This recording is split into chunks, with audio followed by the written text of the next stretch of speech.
Ingin balas dendam pada Australia, Perancis tawarkan jet tempur dan kapal selam nuklir ke Indonesia.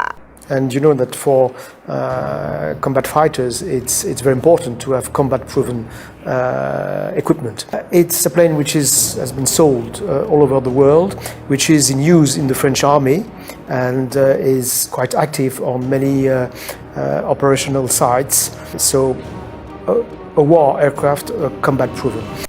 Ingin balas dendam pada Australia, Perancis tawarkan jet tempur dan kapal selam nuklir ke Indonesia. Senator Republik Perancis Rached Temal mengatakan negaranya siap meningkatkan kerjasama strategis dengan negara di kawasan Indo-Pasifik termasuk Indonesia. Salah satunya membantu penyediaan alat utama sistem persenjataan atau alutsista Indonesia berupa pesawat tempur dan kapal selam nuklir. Hal itu dikatakan Temal karena Perancis sudah sakit hati dengan Australia lantaran dikhianati oleh negara tersebut saat kerjasama soal kapal selam nuklir. Kami ingin membahas hubungan dengan Indonesia dengan harapan Indonesia dapat mempertahankan wilayahnya dari klaim Australia. Kami siap untuk bekerja sama dan transfer teknologi militer ke Indonesia, katanya. Dijelaskan pula bahwa delegasi Senat Prancis berkeinginan untuk bertukar pandangan mengenai kawasan Indo-Pasifik dengan pihak Indonesia. Dengan mempertimbangkan posisi Indonesia sebagai ketua ASEAN pada tahun 2023. Pihak Prancis juga menegaskan dukungannya terhadap Indonesia terkait konflik perebutan wilayah dengan Australia, serta bagaimana strategi untuk mempertahankan wilayah tersebut agar tetap menjadi bagian kedaulatan Indonesia dan dapat memberikan kesejahteraan bagi rakyat Indonesia. Kunjungan kami ke Indonesia kali ini juga bertujuan untuk menegaskan dukungan Perancis atas konflik yang sedang terjadi saat ini, ujar Temal. Menanggapi hal tersebut, Menko Airlangga berharap agar pihak Perancis dapat memberikan fasilitas offset dalam proses pembelian alutsista tersebut, serta membuka kemungkinan untuk kerjasama pengadaan kapal patroli guna menjaga keamanan di wilayah perbatasan dengan Australia.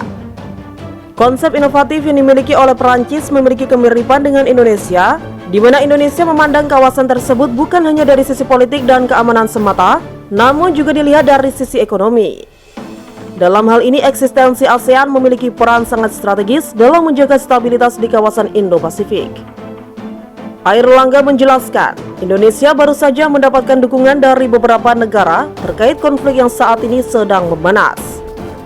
Poin penting dari pertemuan tersebut adalah penetapan target untuk menghasilkan solusi konkret bagi kawasan dalam beberapa tahun ke depan.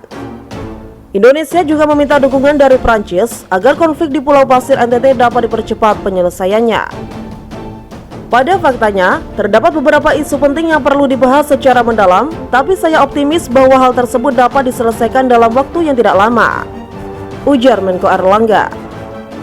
Kedua pihak perlu menyadari bahwa ekonomi Indonesia dan Uni Eropa bersifat komplementer, sehingga keberadaan perjanjian ekonomi komprehensif seperti UCEPA dapat menguntungkan kedua pihak. Menjawab permintaan Indonesia tersebut, pihak Prancis menyatakan dukungan terhadap percepatan penyelesaian perundingan EU. Meskipun terdapat beberapa hal yang perlu diselesaikan di internal Uni Eropa sendiri, sudah menjadi rahasia umum bahwa Indonesia merupakan sekutu terbesar Rusia. Namun, apakah Indonesia akan membantu Rusia dalam perang Rusia dan Ukraina? Rupanya tidak. Namun, Indonesia dilaporkan akan mengikuti jejak pula di bibir putih untuk meluncurkan invasi ke Australia. Dilansir dari express.co.uk, pada Senin komentator Neil Garden, dia menuduh vlog itu telah memperkuat agresi Indonesia membandingkan potensi konflik Pulau Pasir dengan invasi Putin ke Ukraina. Ada kekhawatirannya berkembang bahwa Indonesia akan berusaha menggunakan kekuatan militer untuk menguasai Pulau Pasir. Ini karena negara itu telah membangun kehadiran militernya di dekat wilayah udara Pulau Pasir.